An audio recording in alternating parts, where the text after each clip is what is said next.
नमस्कार, आप देख रहे हैं वीके न्यूज। मैं हूं दिवाकर विक्रम सिंह। इन 3 तस्वीरों और वीडियोस पर आप गौर फरमाइए और सुनिए आवाज़। ये आवाज़ कहीं से आ रही है, पुकार है भारत से और मांग ये हो रही है कि हमें आज़ादी दिला दो। तस्वीरें बोल रही हैं, वीडियो में ये लोग भारत से गुहार लगा रहे हैं। कौन है ये, आप अब समझ गए होंगे। जी हाँ, ये वही पीओके है जहां पर लॉन्चिंग पैड्स के जरिए भारत के कश्मीर में पाकिस्तान की आईएसआई और पाक सेना आतंकियों को भेजती। अब नीलम वैली से लेकर मुजफ्फराबाद तक यही नारे लग रहे हैं और इस तस्वीर पर बहुत ध्यान से नज़र दौड़ाइए और देखिए पीओके स्थित एक बिल्डिंग पर भारतीय झंडा लहरा रहा है। अब आप क्या कहेंगे, क्या ये कोई प्रोपेगेंडा है? जो तस्वीरें बोल रही हैं हम आपको वही बता रहे हैं। 23 अक्टूबर का दिन, वीके न्यूज़ ने आपको पहले ही बताया था कि 23 अक्टूबर का वो अल्टीमेटम अब समाप्त हो चुका है और पाकिस्तान की सरकार अब चाहे भी तो कुछ नहीं कर सकती, क्योंकि पीओके के वो तमाम ह्यूमन राइट्स से जुड़े संगठन और पीओके की आज़ादी की मांग करने वाले सभी संगठन और नेता अब अपने मुहिम में जुट गए हैं। जरा इस नेता की तकरीर को सुनिए। ये कहीं और नहीं, ब्रिटिश पार्लियामेंट में कुछ बोल रहा है और क्या कह रहा है, गौर से सुनिए। Pakistan is not a legitimate party to this dispute. If I enter this room with gun, with my friends, with guns in my hands and grenades, and I occupy this room, would you consider me as a legitimate party? These are different standards for us and different standards for the Western world. Pakistan must be forced to give us all basic human rights and fundamental freedoms. We must not be treated like animals. सुना आपने, इन्होंने ये कहा कि हमें आज़ादी चाहिए और भारत जो चाहता है वही चाहत हमारी है। भारत की चाहत क्या है, आप सवाल उठा सकते हैं।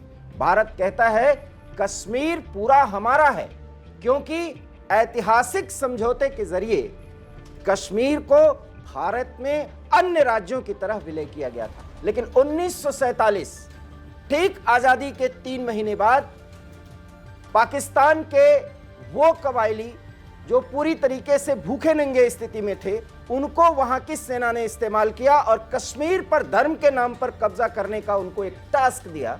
और उस टास्क में पीओके क्या वो क्षेत्र जो कश्मीर का अभिन्न क्षेत्र है, जिसमें नीलम वैली, बल्टिस्तान, गिलगित सहित तमाम वो मुजफ्फराबाद तक के एरिया जो कश्मीर का मूल है, बेस है, उसको उन्होंने अपने कब्जे में ले लिया। बात यूएन तक पहुंची, मामला वहीं तक रह गया। लेकिन हमें आज़ादी मिलने के समय से लेकर आज़ादी मिलने के कुछ साल बाद तक यही बताया जाता रहा कि वहां एक जनमत संग्रह होगा, जब शांति आ जाएगी, और ये बात लॉर्ड माउंटबेटन ने भी कही थी, तब ये क्षेत्र यहाँ के लोग निर्धारित करेंगे कि वो किसके साथ जाएंगे।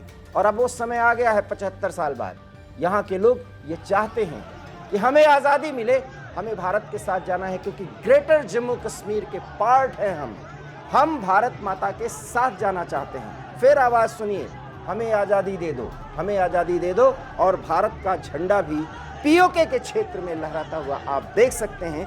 23 अक्टूबर के बाद का परिवर्तन क्या था, जैसा कि आपको वीके न्यूज़ बराबर इस संबंध में जानकारी देता आ रहा है। अब वहाँ पर गलियों में सन्नाटा नहीं है, वहाँ पर तकरीर ऐसी नहीं होती कि वहाँ कोई हमास और इजराइल के बारे में बात होती, क्योंकि वो उस समस्या से जूझ रहे हैं जिसके बारे में हम आपको समय समय पर जानकारी देते रहे हैं। वहाँ पर इलेक्ट्रिसिटी बिल 2 गुने से ज़्यादा हो चुका है, जबकि इलेक्ट्रिसिटी पैदा होती है नीलम वैली, गिलगित और बाल्टिस्तान से, जिस पर पाकिस्तान का कब्जा है।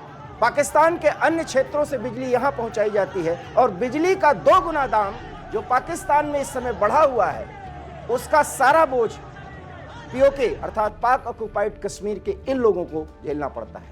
ये इसे स्वीकार नहीं करते।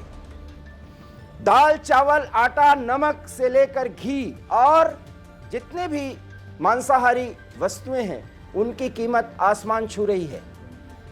स्कूल कॉलेज की बात छोड़िए, एक प्राथमिक स्वास्थ्य केंद्र की स्थिति जिस मुजफ्फराबाद में आतंकियों की फैक्ट्री चलती है, उस मुजफ्फराबाद में इलाज के नाम पर सिर्फ 1 या 2 अस्पताल, और दूसरी तरफ भारतीय क्षेत्र कश्मीर का आप हर एक स्थान देख सकते हैं। कश्मीर से लेकर के वो सारे एरिया, सीमांत एरिया जिसमें डोडा, किश्तवाड़, इन सब जगहों पर आज बदलाव किस स्थिति में है, तस्वीरों के जरिए आप देख सकते हैं। उस लाल चौक पर जहां कभी तिरंगा ले जाना एक अपराध होता था और ले जाने की हिमाकत करने वाले को गोलियों से उड़ा दिया जाता था, आज उसी कश्मीर के उसी लाल चौक पर हनुमान चालीसा का पाठ होता है, भारत माता के जय के नारे लगाए जाते हैं। इसको भी नीलम वैली से लेकर मुजफ्फराबाद के लोग देख रहे हैं, लेकिन अब भी वहां आईएसआई और पाकिस्तान की सेना का कब्जा है, और उसी सेना के सामने जो अब पाकिस्तान के उन कश्मीरियों को मारने पर तुली हुई है,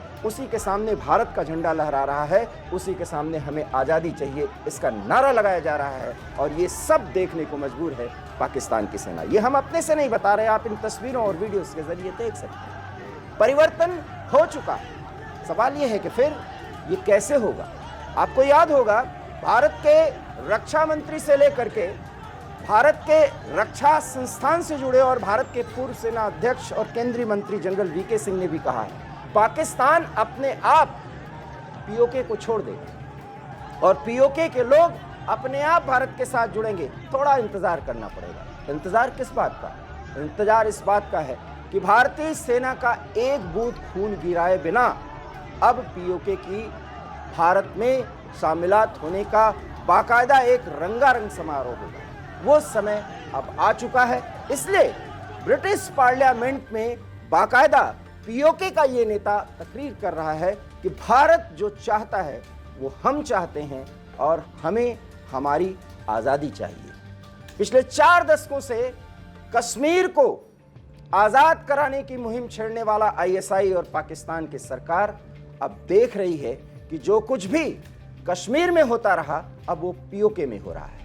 जोर जबरदस्ती का दौर जारी है। महिलाओं, बच्चों को घरों से निकाल करके उनको बेघर तक किया जाता है जब वो सड़कों पर उतरते हैं। युवकों को जेलों में डाला गया है। ये एक रिपोर्ट के मुताबिक ये सब कुछ वहां की सेना और पुलिस कर रही है। और अब तो स्थिति ये है कि पुलिस भी सेना के आदेश को मानने से इनकार कर रही, क्योंकि वो निहत्तों पर गोलियां नहीं चलाना चाहती, उनकी पिटाई नहीं करना चाहती, उनको जबरन जेल में ठूसना नहीं चाहती। लेकिन सेना और आईएसआई की मिलीभगत से अभी पीओके में वो सब कुछ हो रहा है जिसका आरोप पाकिस्तान आज भी जब भी बेसुरा राग अलापता है किसी भी मंच से तो वो आरोप को लगाता है। अब आप देख लीजिए, परिवर्तन साफ है। भारत का झंडा भी पीओके में लहराया जा चुका है, इसको आप देख सकते हैं। और आर्मी के जवानों के सामने बाकायदा हमें आज़ादी चाहिए के नारे लग रहे हैं। और बात 1-2 लोगों के नारे लगाने की नहीं है, यहाँ मास एक भीड़ है और भीड़ जिस अंदाज में आज़ादी के नारे लगा रही है वो भी आप देख सकते हैं। मतलब संकेत साफ है, अब कभी भी पीओके के भारत में मिलाए जाने की प्रक्रिया की बाकायदा घोषणा की जाएगी। उस स्थिति में पाकिस्तान का रिस्पांस क्या होगा? क्या वो भारत के साथ एक युद्ध लड़ने की हिमाकत करेगा? वीके न्यूज़ इसके बारे में भी आपको जानकारी देगा। लेकिन फिलहाल ये जो घटनाक्रम है इस पे अपनी प्रतिक्रिया दीजिए। देखते रहिए वीके न्यूज़, क्योंकि यहाँ खबरों का सिलसिला कभी नहीं थमता। फिलहाल मुझे दीजिए इजाजत। नमस्कार। वीके न्यूज़, राष्ट्र के नाम।